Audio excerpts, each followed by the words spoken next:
So hey guys, Jeff here. Today I want to talk about the luminaries, the sun, the moon, and the stars, and how they rotate around in the firmament above us.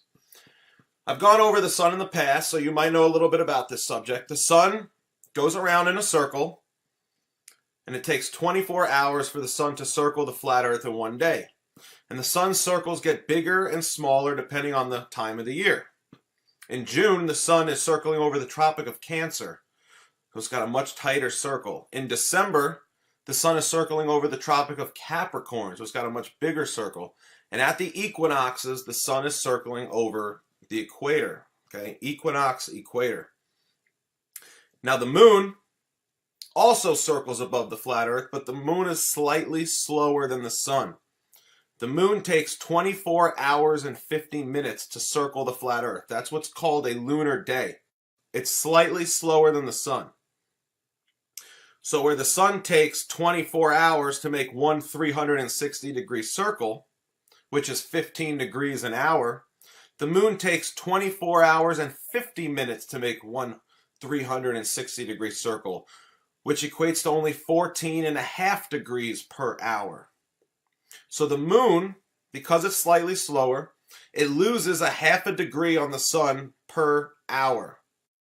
So this half a degree per hour equals 12 degrees per day. So as the sun and the moon circle above in the firmament, the moon loses 12 degrees per day on the sun. And this 12-degree loss causes the lunar phases. So as you see here in this little animation, we've got the sun and the moon circling above, 1 hour at a time. And by the time the sun gets back to its original position at 12 noon, after one full day has gone by, the moon has lost 12 degrees on the sun. And this happens every day. And this loss of 12 degrees per day is what's going to cause the phases of the moon. So if you were to look up at the sky on day one at midnight in New Jersey, the moon would be here. And if you were to look up at the sky at the exact same time on day two, the moon would be here. It's lost 12 degrees. It's 12 degrees further to the east. And if you were to look up at the sky at midnight on day three, the moon would be 12 degrees further and 12 degrees further and so on and so forth. The moon loses 12 degrees per day, and this causes the phases of the moon. And I did my best to try to animate this for you so you could see it and understand it better. Now the stars are slightly different.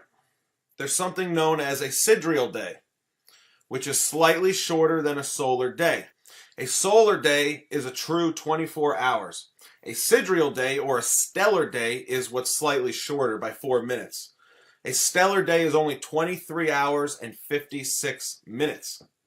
So because it's 4 minutes faster than a regular day, this 4 minutes equates to 1 degree. So the stars all rotate around Polaris every single day, but because they're slightly faster than the sun, it gains 1 degree per day. And this causes the stars to shift 1 degree per day roughly, or roughly 7 degrees per week. So if you were to look up at the sky at the same time every day, they're going to be slightly different because they're shifting 1 degree every day. So here I've made a little animation of the Big Dipper and Polaris. I'm not going to include all the rest of the stars in this because, I'm not a computer whiz, but I can do the Big Dipper and Polaris. And every day it circles around Polaris. Polaris never moves. The North Star never moves. I know in my little animation it's bouncing around just a little bit here, but it's supposed to be constant. It never moves. It's a guide.